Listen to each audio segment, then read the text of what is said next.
Hello everyone, welcome back. Today we are doing a full WinForms UI redesign, start to finish, live on screen.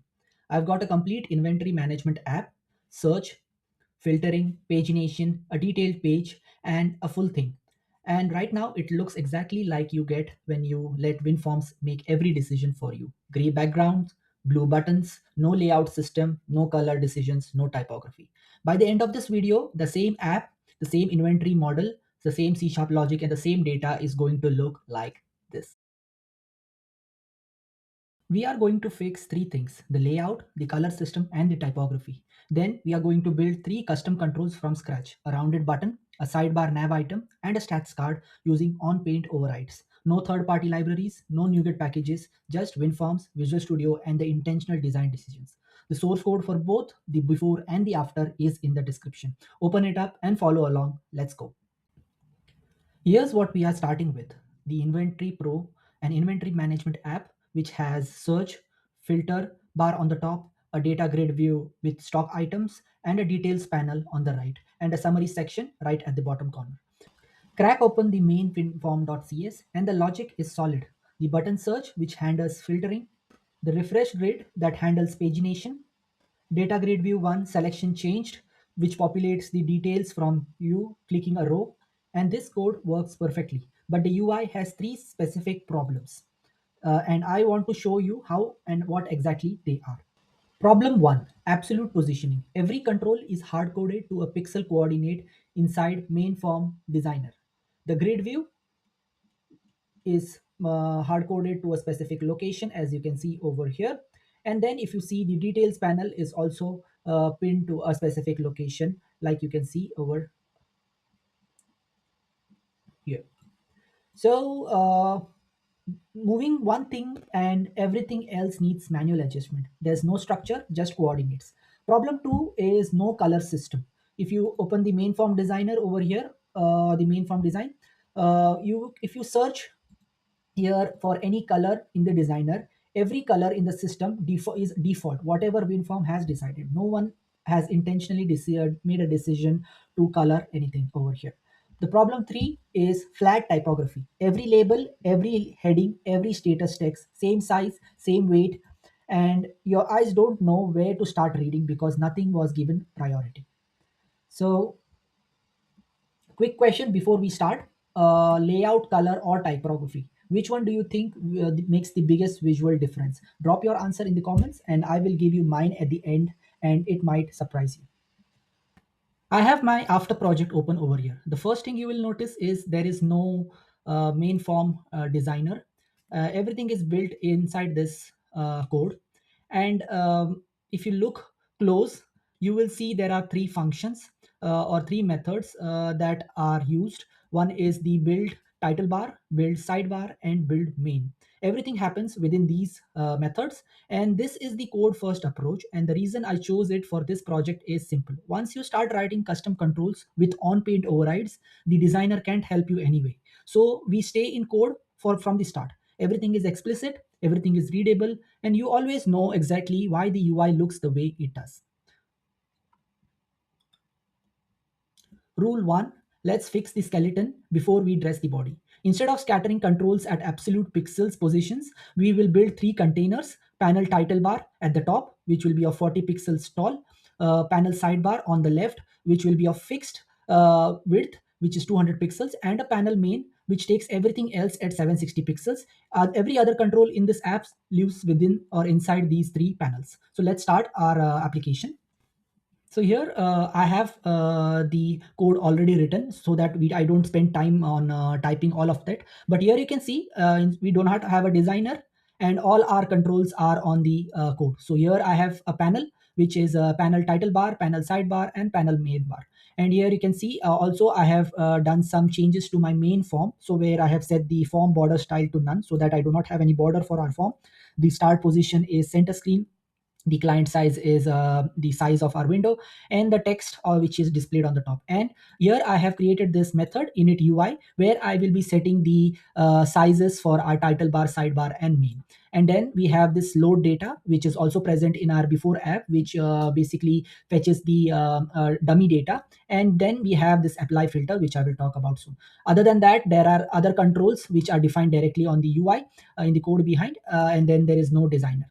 So if I scroll down now, here you can see I am setting the width and height of our panel title bar, and I am adding this control to this UI.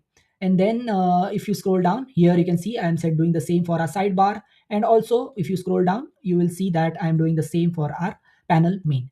So these are our layout, and every control that I spoke about before over here, like this combo box, text box, button, grid view, all of them will be housed within the panels. So for example, if I go over here, here you can see I am adding this separator line inside our panel title bar.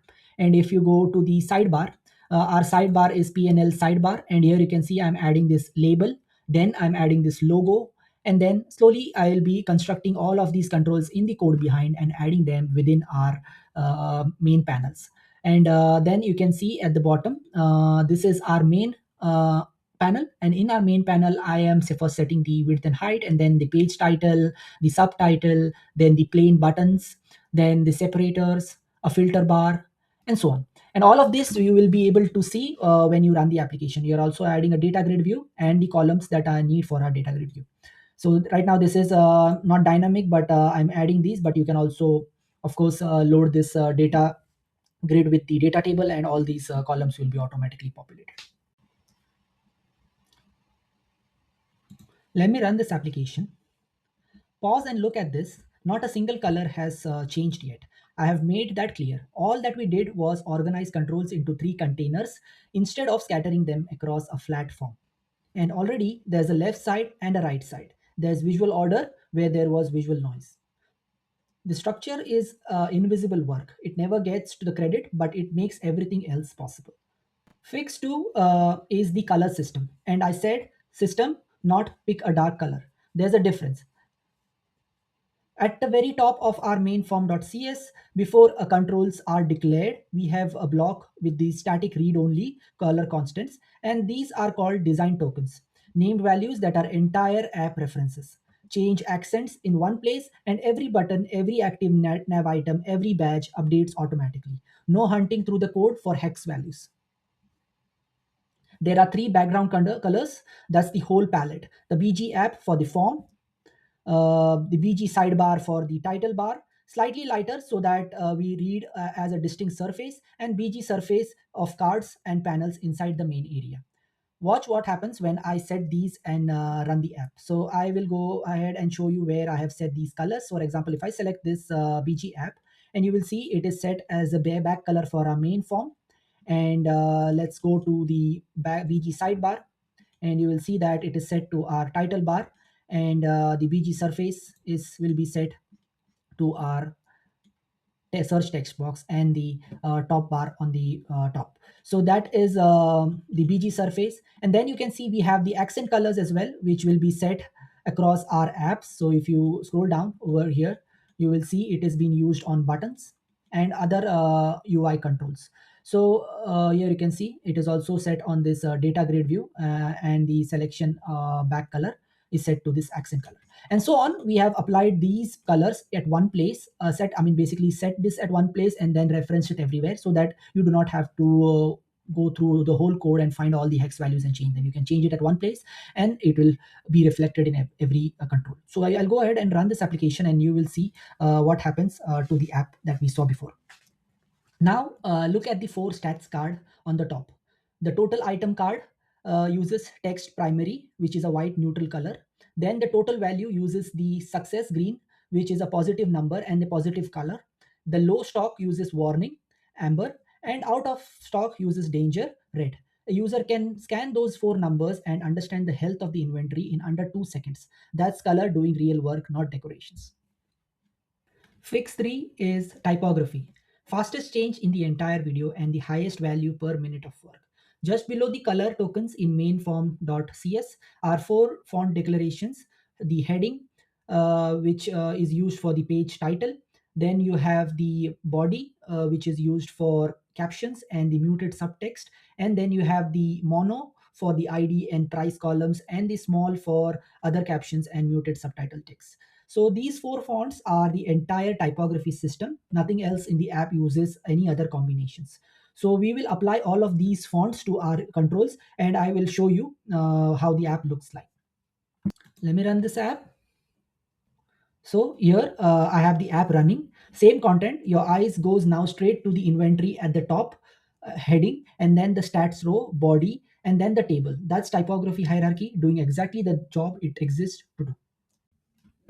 Now, the part that makes all of this possible, the custom control.cs. Three custom controls, FlatButton, NavItem, and StatCard are the custom controls that we have created. And all of these three use the OnPaint overrides. None of them rely on any external library. If you have never overridden OnPaint before, don't worry, it's simpler than it sounds. You get graphics objects and you draw exactly what you want. That's it. So let's start first by the flat button. So here I have the flat button class. It inherits from the control, not the button. We own the entire rendering pipeline.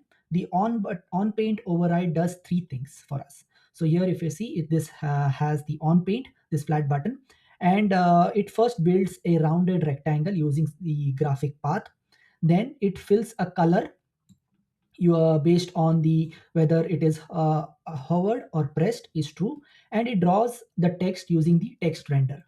The hover system is basically the four lines total, and it relies on this mouse enter, which is set when hovered is true, and the on mouse enter, the hovered underscore hover is true, and it also calls the invalidate function. On mouse leave, it sets it back to false, and invalidate triggers a repaint, which fires the on paint again and with the new state. That is the entire system. So the same thing applies to the other controls, and we will walk you through all one by one. So here we have this flat button.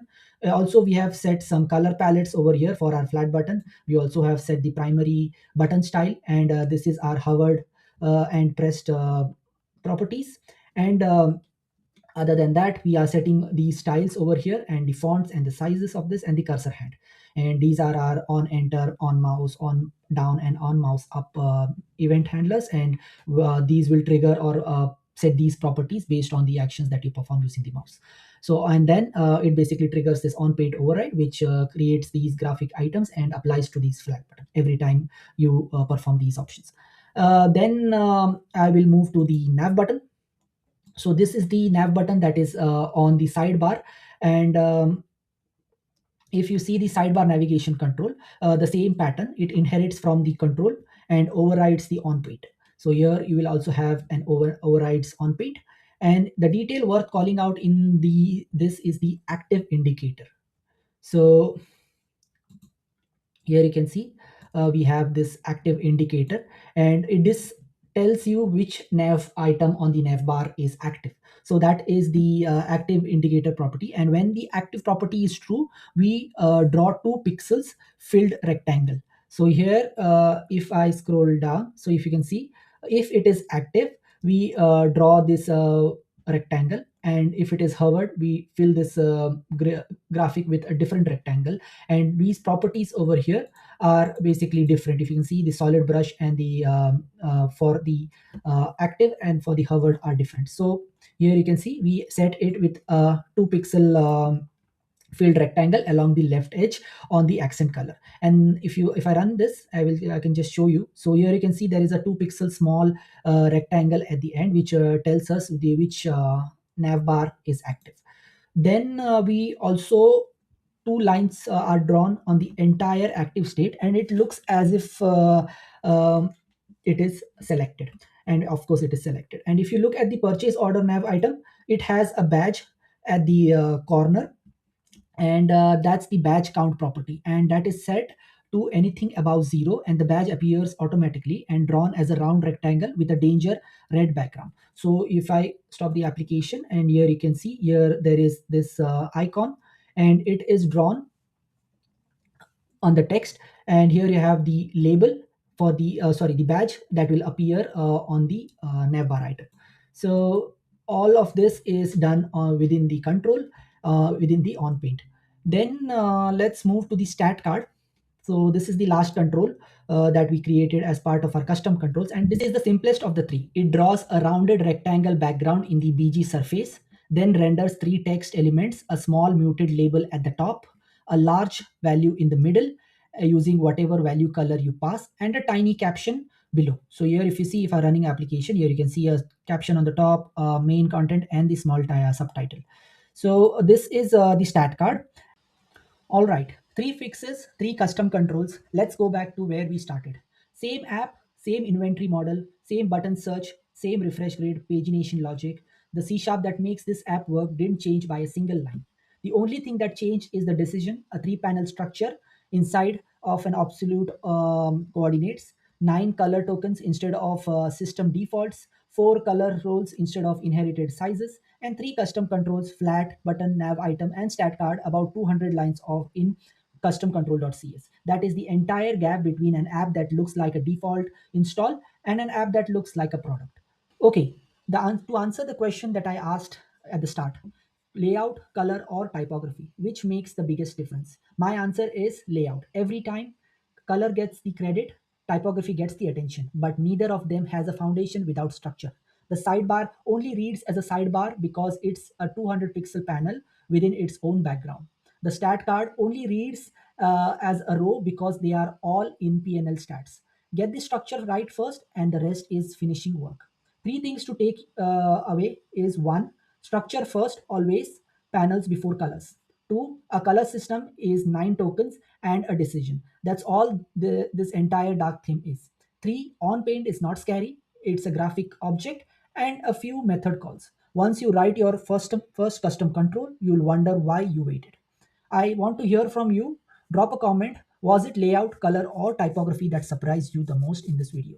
And if you built your own version from the source code, tell me what you changed or added. I read every reply in the first 24 hours. If this video has changed how you think about WinForms, subscribe. Every video on this channel is built around one idea: turning .NET developers into developers who can also design. That combination is rare, and it's exactly what separates developers who get hired for the interesting projects from developers who don't. Hit subscribe, it's free. I'll see you in the next one. The next video, WPF dark themes, no third-party libraries, no material design XAML, is the one that I'm going to work on. If you like this one, that's the natural next step, and it's the right one. Thank you for watching. Till then, bye-bye.